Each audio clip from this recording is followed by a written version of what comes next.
श्री स्वामी समर्थ. आज आपण बघणार आहोत नित्य सेवा कशी करावी.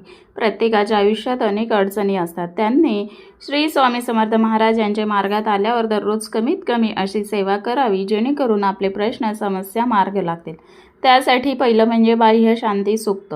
पितृस्तुती स्तोत्र. रोज आंघोळीनंतर दक्षिण दिशेला तोंड करून पितरांच्या फोटोजवळ अगरबत्ती लावून वाचन करावे. नंतर हातपाय तोंड धुवून देवपूजा करावी. देवाला अष्टगंध व देवीला हळदू कुंकू लावावे. देवदूतांना सेपरेट एक धुवावे. एकाच वेळी सगळे देव एकत्र धुवू नये. देव कापडाने पुसावे, मग देव घरात ठेवावे.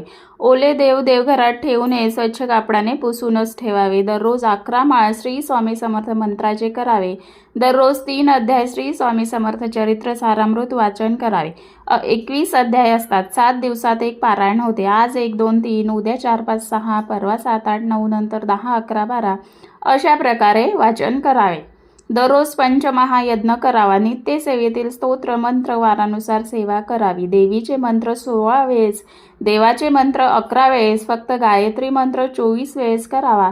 रात्री 1 वेळेस कालभैरवाष्टक वाचावे. नंतर वर्षभरात कमीत कमी 1 मोठं भागवत पारायण, 3 सुलभ नवनाथ पारायण, 7 गुरुचरित्र पारायण, 3 सुलभ नवनाथ पारायण, 11 मल्हारी सप्तशती पारायण, 14 दुर्गा सप्तशती पाठ करावेत.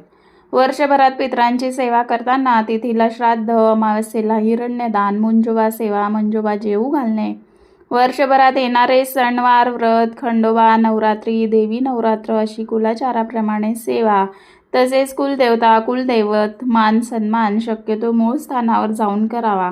शक्य असेल तर सोबत देवीसाठी साडी, खण, नारळ, देवीचे अलंकार व पुरणाचा नैवेद्य दाखवून वेळ असल्यास दुर्गा सप्तशती पाठ, कमी वेळ असल्यास नवरदेव मंत्र 16 माळ, अतिघाई असल्यास कमीत कमी सिद्ध कुंजिका स्तोत्र शक्यतो वाचावे, जेणेकरून आपल्याला देवीचा पाठ केल्याचे फळ मिळते. घरी आल्यावर 9 कुमारिका यांना जेवू घालणे, यथाशक्ती त्यांना काहीतरी भेटवस्तू द्यावी. सेवा करताना स्वामी महाराजांवर पूर्ण विश्वासाने करावी. तर अशा प्रकारे मनोभावी केलेली सेवेचे पुण्य यावर आपले दोष 101% कमी होतातच. व शेवटी म्हटलंच आहे, अशक्य ही शक्य करतील स्वामी. आणि स्वामींचे बोधवाक्य आहेच, भिवू नकोस, मी तुझ्या पाठीशी आहे. श्री स्वामी समर्थ.